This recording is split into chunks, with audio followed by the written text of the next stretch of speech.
but maybe not all. So.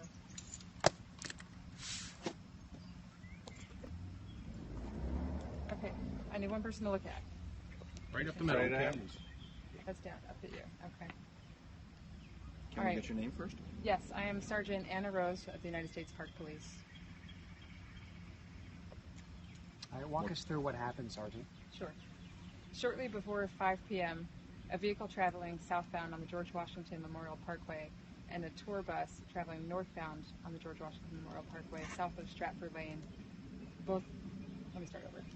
Shortly before 5 p.m., a vehicle traveling southbound on the George Washington Memorial Parkway near Stratford Lane and a bus traveling northbound in the same area collided, and both vehicles were driven off the roadway.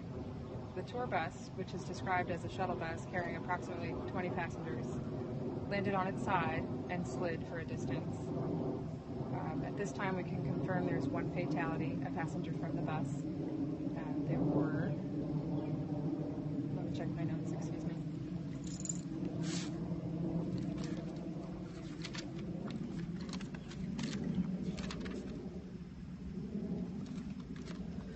Pardon me.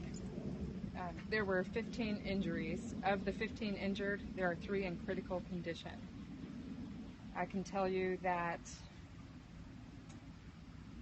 Let's see, do you have any questions? Yeah, so do we know what caused the collision? Was there a swerving initially was mentioned? Is that? So at this stage of the investigation, we are getting conflicting reports on what happened. So at this time, we're not sure what exactly caused the crash. But I can tell you that there were 15 or 20 or an unknown amount of people that stopped to help upright the bus. Really a noble act by these passersby. And they then helped the wounded on the bus to get the attention they needed. The Fairfax County EMS came, the Fairfax County Police Department came, and they also assisted in this incident. So did physically tipping the bus back over? Those are the reports we're getting, and we're asking anybody who was on the scene or anybody that witnessed this crash to please call us, the United States Park Police Communications Section. The phone number is 202-610-7500. We would really appreciate you helping us with this investigation so we can know what happened and so we can thank those folks that helped out and maybe get some of the answers that we can't find here in our investigation. Can you tell us where the bus was coming from or what the bus company is? At this time, I don't have any details on the bus company or where they were coming from, but I can tell you we are close to Mount Vernon, probably a few miles north of the Mount Vernon area.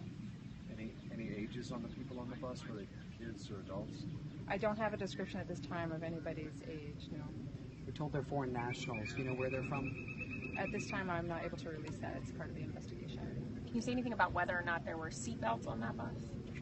I don't know. Just so we're clear on numbers, can you walk us through exactly how many people were transported and how many people are still in the hospital right now? Sure. So, as I understand it, there were 15 transported. How many people remain in the hospital, I'm not sure about, but I do know there were 3 in critical condition. Sergeant, you've been able to walk up there a lot closer than we have. How do you describe that wreck that you see? So there's a lot of debris on the ground, a lot of what you would expect, pieces of a vehicle, personal belongings on the stretch of road where the crash occurred. Anything at this point to suggest, just so we clear some of the obvious, that alcohol or drugs or anything like that played a role in this crash? At this stage, I don't know if that was a factor. Certainly I've seen no indication, but I'm not the expert here. The investigators will determine what was the cause of the accident and if any of those factors were at play. I see Fairfax County Police say this stretch of the parkway is going to be closed for 5 to 6 hours. Why so much time needed? Great question. You should expect the road here will be closed from Stratford Lane all the way south to Mount Vernon Circle for a very long period of time, and that's because it's a death investigation. It takes time to do it accurately and appropriately, and we want to make sure to do the best job possible. So we thank everyone for their patience as we keep this portion of the road closed to do that thorough investigation. Were any juveniles involved in this crash? I'm not sure. Can you tell us if the deceased person's a man or a woman, or any more details just about who they are? I actually didn't confirm that, so no, I can't say. Any idea where this person was on the bus, in the rear, the front? Again, I don't know. You described that the bystanders flipped the bus over. I guess was that meant that there were people underneath that they were trying to get to help save? That's correct. There were people underneath the bus. The wounded and the fatality were under the bus. So these great citizens stepped forward and helped these people in their time of need, and that was incredibly noble.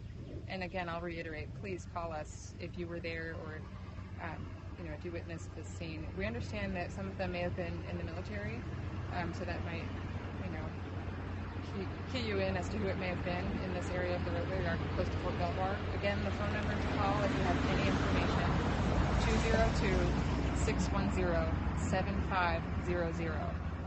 So just to be clear, some of the folks were ejected out of the bus and fell out of the bus and were crushed by the bus. The bus landed on top of them, basically. So at this stage, I'm not really clear. It's not exactly clear how it came to be, but what I do know is that the bus, as a result of the crash, tipped onto the driver's side of the bus, so the left-hand side, and it did slide. And there were people trapped. You guys know that. Underneath the bus. Right, it appears there were people pinned underneath the bus. That's correct. If those strangers, Good Samaritans, hadn't stopped and lifted the bus off of some of those people, do you think the death count could be a lot higher than one?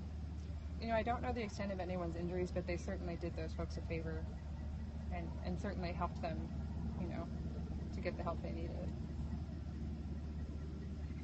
Thank you. Was the person in the automobile hospitalized? Yes, the driver and passenger in the car were both hospitalized, yes.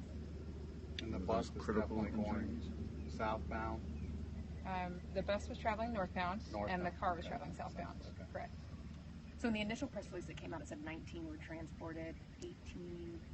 So initial numbers did say that there were 19 total transported, but the updated numbers I have from the investigator are the 15 total transported, 3 with the critical injuries, and the 1 fatality. Are the total numbers just of how many people were on the bus and stuff, is that still the same, or? The total number of people on the bus hasn't changed.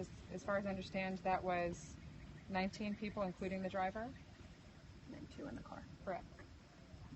Any idea of the condition of the folks in the car? Are those critical injuries? Any idea? I wasn't able to find out which people had which injuries now. Okay. And any idea what kind of car it is? What kind of vehicle? I'm not able to release that at this time. Is the driver of the bus giving information right now, or are we having trouble communicating with the driver of the bus? I really don't know if there's a language barrier or not, but I do know he's being interviewed. Anything we didn't ask that you think we should know? You want to just give us The some magic information? question. No, I think we hit all the points. I'll check my notes one more time and just make sure. Thank you. Alrighty.